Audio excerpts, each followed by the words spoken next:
Bonjour à toutes et à tous, bienvenue pour une nouvelle Vendée en direct. Alors aujourd'hui, vous ne connaissez pas encore ces lieux, ils sont en travaux. On prépare le nouveau potager extraordinaire. Souvenez-vous, il était situé à la Motte-à-Char, il a fermé il y a quelques années, en 2018. Et aujourd'hui, on fait le point avec Laura Pitassi. Bonjour. Bonjour Alexandre, Donc bonjour. vous êtes chargé de notamment des animations, on va y revenir dans Oui, quelques instants. Mais d'abord, est-ce que vous pourriez nous rappeler un petit peu ce projet de potager extraordinaire, puisqu'il y a une toute petite partie qui fait maraîchine, mais là on vient parler de l'aspect plutôt parc qui va bientôt touristique, ouvrir. tout Et à oui. fait. Donc, comme vous avez bien dit, en 2018, le potager extraordinaire a fermé à la Montachar. En 2019, on a déménagé tous nos locaux et nos jardins ici dans le domaine de Beautour. Donc, c'est vraiment à 10 minutes du centre-ville de La De La Roche-sur-Yon. Roche-sur-Yon. Mhm. Depuis, on est en chantier. Donc, effectivement, un chantier qui a un peu pris du retard à cause des raisons que tout le monde connaît, hein, Tout à fait, notamment Covid, le inflation des Covid. prix. Exactement. Et maintenant, on se prépare à réouvrir le 1er juillet 2023, donc dans quelques mois. Et oui, c'est pour ça, chers téléspectateurs, qu'on fait un petit peu le point sur le chantier, puisque la date est officiellement annoncée depuis hier. Tout à fait. Derrière nous, on le voit, hein, il y a c'est une bibliothèque, c'est ça que nous pourrons Alors, découvrir. nous sommes au cœur de notre bibliothèque potagère, donc de ce jardin qui fait la force du potager extraordinaire, entre autres.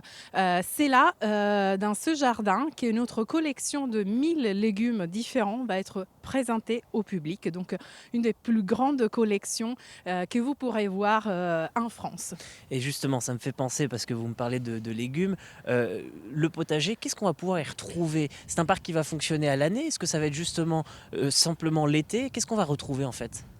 Donc, Il y a deux déjà questions en une, oui, c'est oui, vrai, tout à fait. excusez-moi. Alors, je vais déjà commencer par le calendrier d'ouverture. Donc, en 2023, ouverture au 1er juillet jusqu'à la fin des vacances de la Toussaint. Donc, ça, c'est pour la première année. À partir de 2024, on va être ouvert de avril, donc des vacances de printemps, aux vacances de la Toussaint. Donc, une vraie saison touristique de à peu près 6 mois. Mhm. Pour ce qui concerne ce qu'on va retrouver dans le parc, donc il y aura 6 espaces thématisés, tous autour de l'alimentation.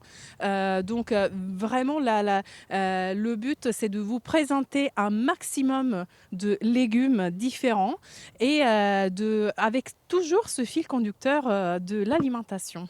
Et de respecter donc la saisonnalité. Tout à fait, tout à fait. Donc, on va travailler sur ça aussi, sur cette sensibilisation, la saisonnalité, les alternatives aussi qu'on peut avoir aujourd'hui. Au niveau de l'alimentation, parce qu'on en parle de plus en plus, et il y a certains aliments qu'on va peut-être voir disparaître d'ici quelques dizaines d'années. Donc, ça fait partie de notre travail de sensibiliser, sans vouloir faire la morale à nos visiteurs, bien évidemment, mais de proposer des alternatives et une belle diversité potagère. Et je présume aussi qu'on fait attention à respecter aussi les espèces endémiques, les espèces issues vraiment du milieu local. Et je présume que même si certains espaces, et on aura le temps d'en reparler un petit peu après, vont être dédiés à des espèces un petit peu tropicales, un petit peu bizarres, le but du jeu, c'est de vraiment avoir des espèces du coin aussi, dans cette partie-là, peut-être. Tout à fait. Alors, dans la bibliothèque potagère, oui, on va retrouver beaucoup d'espèces endémiques, comme vous avez bien dit, mais on aura aussi des espaces qui vont vous présenter des légumes, notamment notre potager exotique, Mhm. qu'on ne voit pas d'ici. Ouais, pas de souci. Donc, notre potager exotique, qui est un peu un potager des origines.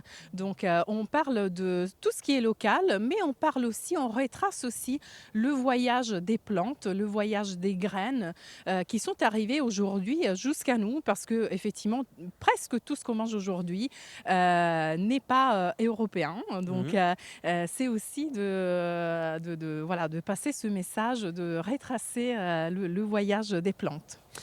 Autre chose à savoir, c'est que vous le disiez très bien, vous êtes chargé des animations. Qu'est-ce qu'on va pouvoir retrouver aussi comme animation à proprement parler? Parce que là, ce sont des animations, bien sûr, cette façon Oui. de gérer cette bibliothèque notamment. Mais je présume aussi qu'au quotidien, il va se passer des choses sur le site.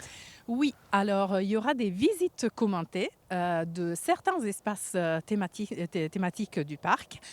Donc des rendez-vous réguliers tous les jours, gratuits, qui sont inclus dans la visite, dans le prix d'entrée pour nos visiteurs. Donc il suffira pour les visiteurs de se rendre au lieu et à l'horaire indiqué dans l'espace indiqué sur le programme d'animation du jour pour profiter d'une visite centrée sur l'espace dont les visiteurs vont vouloir des informations en plus. Bien évidemment, la visite libre reste tout de même accessible à tout le monde, même aux visiteurs qui ne voudraient pas suivre forcément des visites commentées, puisqu'on a fait un travail exceptionnel concernant l'étiquetage des plantes de nos jardins. Donc, il y aura énormément d'informations pour les visiteurs qui voudront tout simplement profiter d'une visite libre. À côté de ça, on aura aussi des temps un peu plus conviviaux, des ateliers participatifs à faire en famille, à faire avec les enfants, notamment justement dans la serre bioclimatique qu'on a aperçu derrière. Donc, ce sont également des ateliers participatifs de loisirs créatifs et aussi des ateliers de dégustation qui vont être également gratuits, sans réservation, accessibles aux visiteurs qui rentrent sur le parc. Et en quelques mots, une dernière question. C'est difficile de travailler pour créer des animations sur du vivant parce que forcément c'est éphémère. J'ai envie de vous dire non. Ouais. C'est plutôt passionnant. C'est quelque chose derrière, il y a justement ce travail de sensibilisation.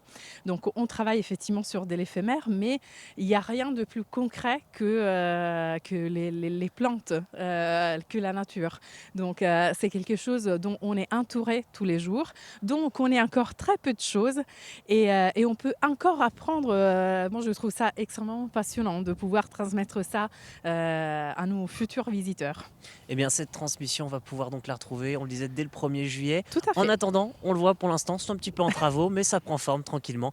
Le potager extraordinaire revient donc ce 1er juillet. Merci beaucoup d'avoir accepté notre invitation. Merci. Je vous souhaite de votre côté sur TV Vendée une excellente journée, peut-être un peu plus au chaud que nous. Bonne journée et à bientôt. Merci.